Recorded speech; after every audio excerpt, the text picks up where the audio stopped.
Halo guys, balik lagi di channel Yutara Flow.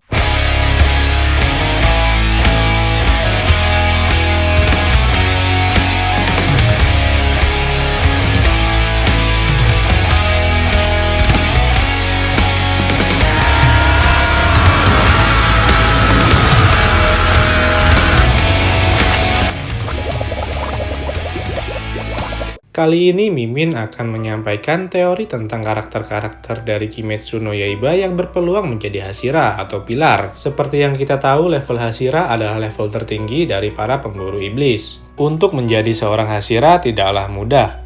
Level Hashira ini didapatkan dari banyak latihan keras dan pertarungan demi pertarungan dengan iblis yang sangat kuat. Banyak pemburu iblis yang kehilangan nyawanya sebelum bisa menyentuh level Hashira. Itulah mengapa pemburu iblis yang mampu mencapai level Hashira sangat sedikit. Lalu, siapa saja karakter yang berpotensi menjadi Hashira? Kita langsung saja ke pembahasannya. Yang pertama ada Kanao Shuyuri. Kanao Shuyuri adalah karakter pertama yang Mimin anggap mampu mencapai level Hashira. Walaupun Kanao mempunyai masa lalu yang sangat kelam, yang mana Kanao dilahirkan di keluarga antah berantah. Ayah Kanao sendiri tidak menyukai Kanao, bahkan Kanao dijual sebagai budak ke orang lain. Semua ini menyebabkan trauma yang sangat mendalam bagi Kanao, dan trauma ini menyebabkan Kanao sulit untuk berbicara, apalagi bersosialisasi. Nasib Kanao mulai membaik saat dirinya ditebus oleh pilar bunga pada saat itu, Kanae Kocho. Bersama sang adik Shinobu Kocho, Kanae Kocho menebus Kanao karena merasa kasihan, dan sejak itulah Kanao dirawat oleh keluarga Kocho. Kanao tumbuh besar menjadi seorang ahli pedang dan akhirnya menjadi pemburu iblis. Kanao juga mewarisi pernafasan bunga milik mendiang Kanae Kocho. Kemampuan milik Kanao yang membuat dia layak menjadi seorang Hashira atau pilar adalah yaitu bakat penglihatan tajamnya. Ini adalah kemampuan penggabungan jurus antara penglihatan super Kanao dan teknik pernafasan bunganya. Dengan kemampuan penglihatan super ini, Kanao berhasil menebas leher iblis bulan atas 2, yaitu Douma. Di nomor 2 ada Shinazugawa Genya. Walaupun Genya tidak dilahirkan dengan kemampuan berpedang dan tidak mampu menggunakan teknik pernafasan khusus, semua itu tidak membuat Genya menjadi orang yang lemah dan mudah menyerah. Genya tetap mampu lolos dari ujian akhir pemburu iblis yang mengharuskannya untuk bertahan 7 hari 7 malam di Gunung Fujikasane. Kemampuan asli dari adik Hashira angin ini terungkap di arc desa Penempa Pedang. Saat itu Genya muncul untuk membantu Tanjiro yang tiba-tiba diserang oleh iblis bulan atas 4, Hantengu. Genya punya keahlian khusus. Dirinya bisa berubah sementara menjadi iblis dengan memakan potongan tubuh iblis asli. Semakin kuat daging iblis yang dimakannya, semakin kuat pula Genya. Saat di mode iblis, Genya juga mampu beregenerasi kecuali di bagian kepalanya. Dan di saat perang akhir, Genya punya andil besar untuk mengalahkan iblis bulan atas pertama, Kokushobu. Saat itu Genya mendapatkan kekuatan besar karena memakan potongan pedang milik Kokushobu. Senapan yang dipegang Genya pun ikut berevolusi menjadi senjata iblis. Dan berkat peluru dari senapan Genya lah, gerakan Kokushobu menjadi terhenti. Inilah alasan mengapa Genya berpotensi mencapai level Hashira. Yang ketiga ada Sabito.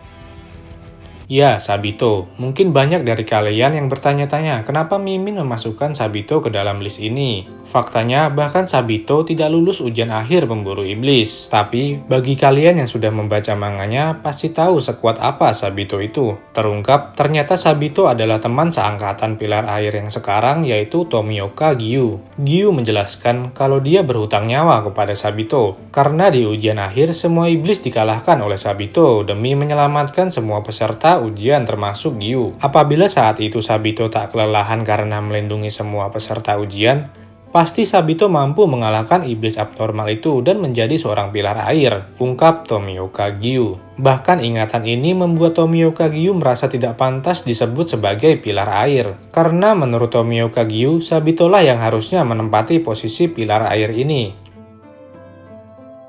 Di nomor 4 ada manusia bertopeng babi yaitu Inosuke Hashibira.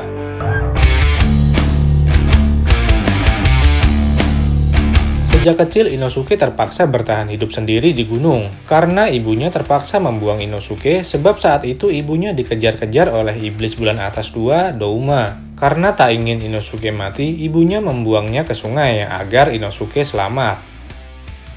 Dan doa ibunya pun terkabul. Inosuke selamat, namun Inosuke harus bertahan hidup sendirian di gunung. Inilah yang menyebabkan Inosuke begitu barbar, karena Inosuke tak pernah berinteraksi dengan sesama manusia. Di balik kesengsaraannya hidup sebatang kara di gunung, ternyata Inosuke mampu mengasah kekuatannya. Bahkan Inosuke mampu menciptakan teknik pernafasannya sendiri, yaitu pernafasan hewan buas. Inosuke juga punya kelebihan lain, yaitu kemampuan sensor tingkat tinggi yang membuatnya mampu mendeteksi musuh yang tak terlihat. Keunikan lain dari Inosuke adalah kelenturan tubuhnya. Saking lenturnya, Inosuke sampai mampu memindahkan organ dalamnya sesuka hatinya. Inosuke membuktikan kemampuannya dengan mampu mengalahkan iblis bulan atas kedua Douma dibantu Kanao dan Shinobu Kocho. Yang kelima, ada bocah pirang bernama Agatsuma Zenitsu.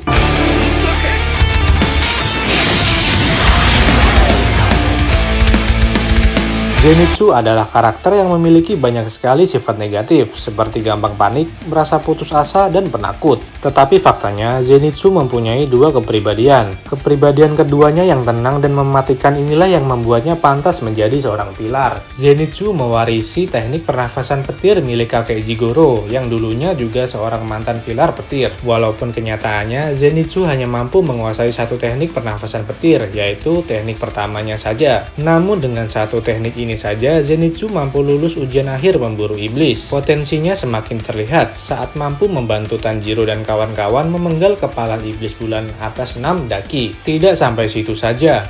Di perang akhir, Zenitsu terpaksa harus berhadapan 1 lawan 1 dengan iblis bulan atas 6 yang baru. Iblis bulan atas 6 yang baru itu bernama Kaigaku. Tak lain tak bukan adalah mantan senior Zenitsu di perguruannya dulu. Saat bertarung melawan Kaigaku, Zenitsu benar-benar tak memiliki belas kasihan. Sebab karena Kaigaku lah yang membuat kakek Jigoro bunuh diri. Kakek Jigoro bunuh diri karena malu melihat Kaigaku memutuskan menjadi iblis. Dikarenakan Zenitsu tak mampu memakai teknik lainnya, selain teknik pertama, akhirnya Zenitsu menciptakan teknik petirnya sendiri, yaitu teknik ketujuh pernafasan petir. Dengan teknik inilah Zenitsu mampu mengalahkan iblis bulan atas 6 yang baru dengan sekali tebas.